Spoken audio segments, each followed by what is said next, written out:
తెలంగాణ ప్రజలందరికీ కూడా నా యొక్క విజ్ఞప్తి 13వ తారీఖు జరిగే పార్లమెంట్ ఎన్నికల్లో బీజేపీ పార్టీకి వ్యతిరేకంగా ప్రజలు తీర్పు ఇవ్వాల్సిన అవసరం ఉందని కూడా తెలంగాణ ప్రజలకు, విద్యార్థులకు, నిరుద్యోగులకు మీ అందరికీ కూడా పిలుపునిస్తా ఉన్నాం.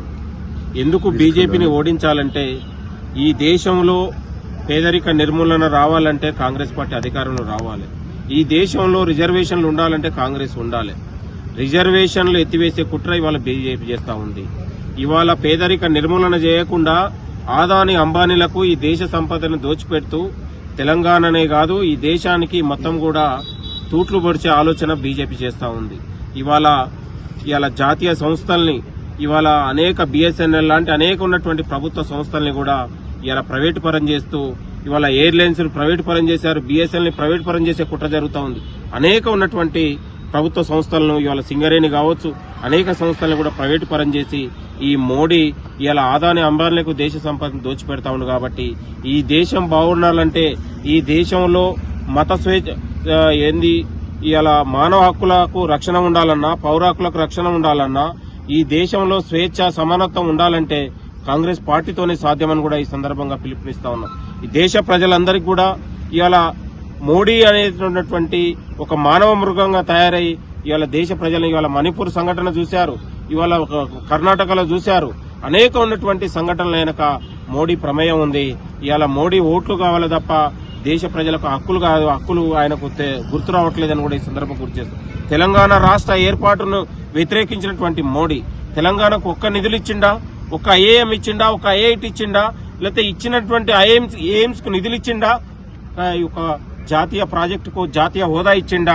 ఇలా సింగరేణి కావచ్చు, లేకపోతే ఇలా బయ్యారం ఉక్కు కావచ్చు, కాజీపేట కోచ్ కావచ్చు, లేకపోతే పాలమూరు ఎత్తిపోతల ప్రాజెక్టుకు జాతీయ హోదా ఇచ్చిండని కూడా ఈ సందర్భంగా గుర్తు చేస్తాం. వ్యతిరేకించి తెలంగాణ ప్రజల పట్ల ఇవాళ మా అమరవీరుల గన్ పార్క్ దగ్గర పోయి ఏనాడన్నా నివాళులు అర్పించిండా? మోడీ వచ్చినా, అమిత్ షా వచ్చినా భాగ్యనగర్ అమ్మవారి టెంపుల్ కావాలి తప్ప ఇలా గన్ పార్క్ దగ్గర అమరవీరులకు నివాళులు అర్పించే సోయి వాళ్ళకు లేదు. తెలంగాణ ఏర్పాటును వ్యతిరేకించినటువంటి బద్ద వ్యతిరేకి, తెలంగాణ ద్రోహి, ఇవాళ బీసీల ద్రోహి మోడీ. కాబట్టి తెలంగాణ ప్రజలు కూడా మోడీని ఓడించి ఇలా కాంగ్రెస్ ఒకటే మాట 14 పక్కాలాగా ప్రజలు కూడా కాంగ్రెస్ పార్టీకి ఓటేసి ఇవాళ అవినీతి పరుడైన కేసీఆర్ ని ఎట్లా ఓడించిండ్రో తెలంగాణ యువత, తెలంగాణ ప్రజలు అలానే ఇవాళ మోడీని కూడా ఓడించాల్సిన అవసరం ఉందని కూడా ఇలా తెలంగాణ ప్రజలకు పిలుపునిస్తా ఉన్నాం.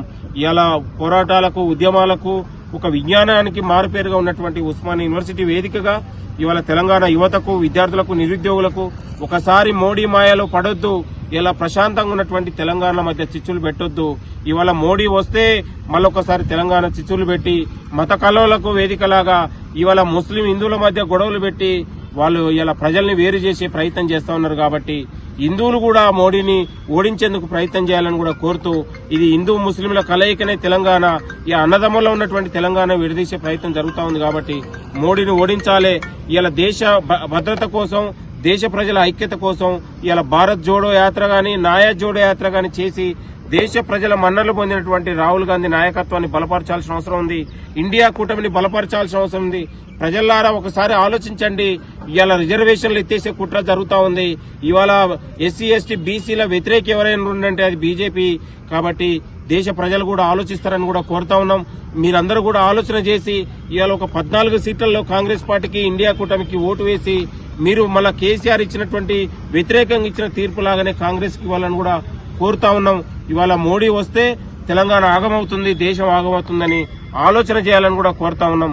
కాబట్టి మీ అందరికీ ఇది పిలుపునందుకొని ఇవాళ 13వ తారీఖు జరిగే పోలింగ్ లో కాంగ్రెస్ పార్టీకి అనుకూలంగా మీరందరూ కూడా ఓటు వేసి రాహుల్ గాంధీ నాయకత్వాన్ని బలపరచాల్సిందిగా, ముఖ్యమంత్రి రేవంత్ రెడ్డి గారి నాయకత్వాన్ని బలపరచాల్సిందిగా మీ అందరికీ కోరుతా ఉన్నాం.